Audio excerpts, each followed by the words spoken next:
Hey, it's Workbench or Workbench Quagmire, back with our free code camp Python certification in 100-ish days. Today, this is our last lab.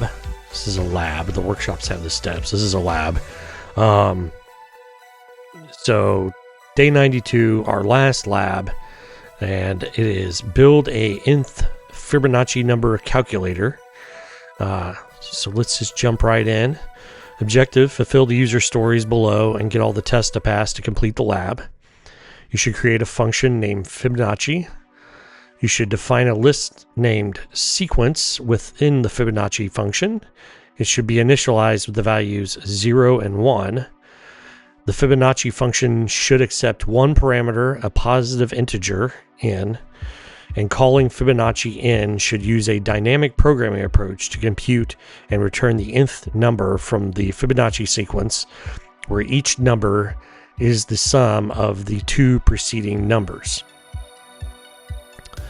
Each computed number at the position in the Fibonacci sequence should be stored in the sequence list at index n-1. Let's create the basics here. Okay, we met all these tests here.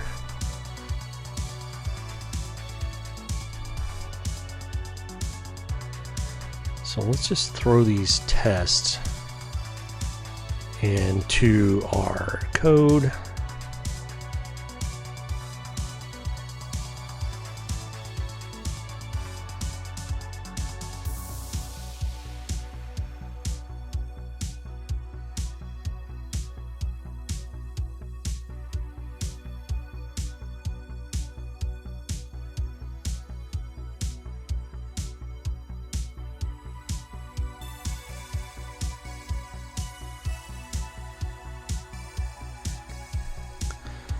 Let's start with what is a Fibonacci sequence. So a Fibonacci sequence, if you haven't looked it up, is a series of numbers where each term is the sum of the two preceding terms. So you have 0, 1, 0 plus 1 is 1, 1 plus 1 is 2, 1 plus 2 is 3, 2 plus 3 is 5, 3 plus 5 is 8, 5 plus 8 is 13, and so on and so forth. So that's what we're trying to do here. We're going to calculate the nth. So we need to build the sequence up. We have our first two numbers. So sequence 2, we need to use a for loop. So let's go in here and put our for I in range, and again we start at 2 because we have 0 and 1 to n plus 1 because we need to make sure we're handling the non-inclusive indexing of range. So the next value in the sequence is the sequence of I minus 1 plus sequence I.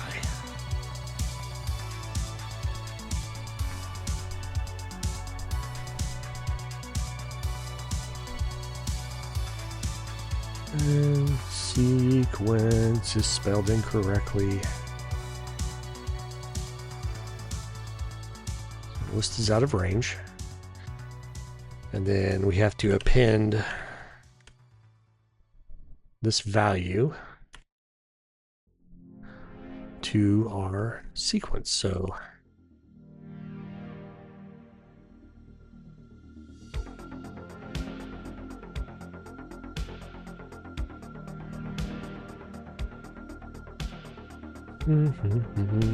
no, just got to use the right variable names to start with. And list index out of range. What are we doing wrong here?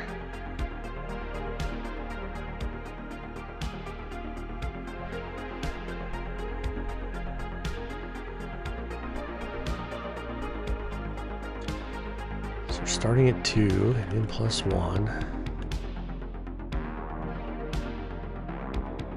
Let's just do some print debugging here.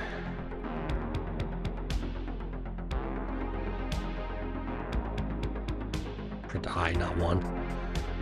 1, 2.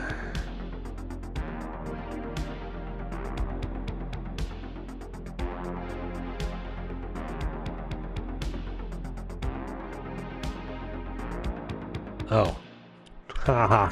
So this has to be -1 and -2 because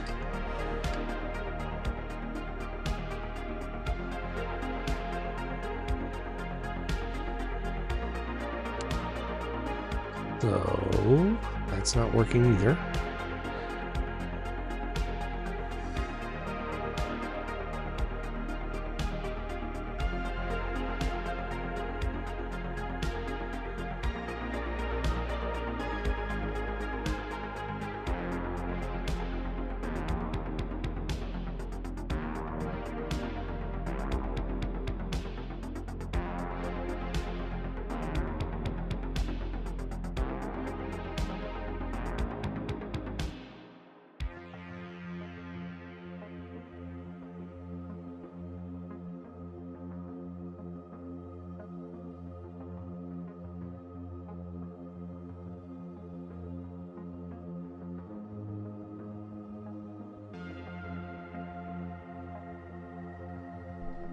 Oh, whoa. Okay. You know, I actually want to submit and go to the next challenge because that was annoying. Okay. Let's see if we can go back. Back. Nope. Oh, it's so annoying. So basically, you just create a for loop. Let me recreate this real quick. Hold on.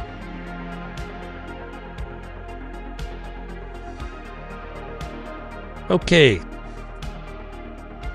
so here we have all of our tests are passing. We don't use recursion. We don't need to. We could use a for loop because we know where we want to get to, right? So each time we go through, we add the next sequence number. We obviously start at 2 because we have 0 and 1 already. So 0 and 1 are already there. 2 is simply 0 plus 1, so we get 1. 3 is 1 plus 2, or 1 plus 1. 4 is 1 plus 2, and so on and so forth, up to 610. So I'm going to comment some of these out and put some print statements in so we can see how this builds up. We'll print the sequence each time through. Actually, we want to do 10. Here's a good one to do.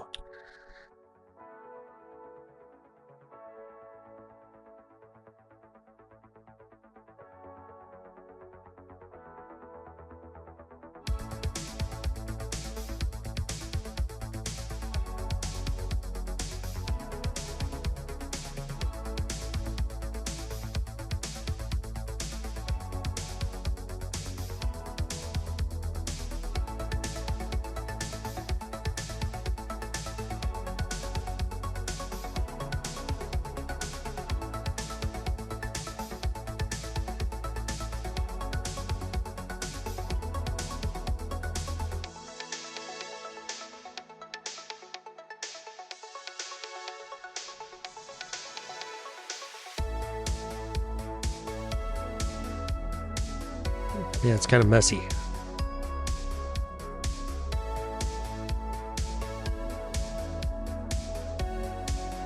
Okay, so we can see here for 10, we're starting at 2. Our first 2 numbers, we're going to generate the second, so 0, 1, 2 is going to be 0, 1. Then we add the 1. Then we're going to have 2 and 1, or 1 and 1. So we're going to add the 2, and so on and so forth to build it up. So as you can see here, you don't need anything. We don't need recursion. We just have to use a list and create the build the list up with a for loop, and then return the nth item. So hopefully this is helpful. It's not actually super complicated, and if you just look up how to generate the Fibonacci sequence, the formula is this. So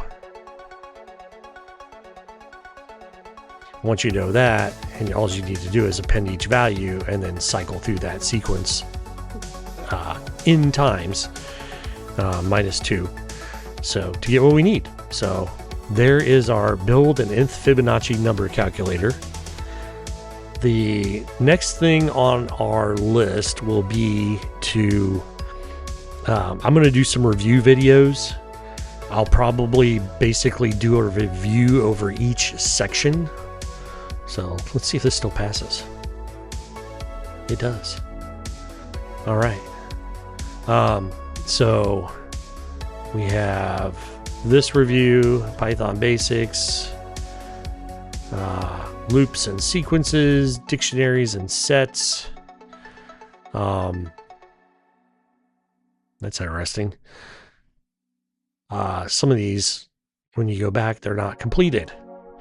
It's done that on my personal account too, which is really annoying because then you got to go back and redo them, especially you have to do the certification projects, so you don't have to do the other ones. So error handling quiz, classes and objects quiz, object-oriented programming. So I'm going to go through and do a review video on these. I don't know how. We're at day 92, so I could do about 8 of these and we would get to 100, or maybe less. And then also I'll do a video once I pass the certification exam, giving some information about not what's on the exam, but basically the areas that maybe I didn't know as well, or did everything go great based on my review.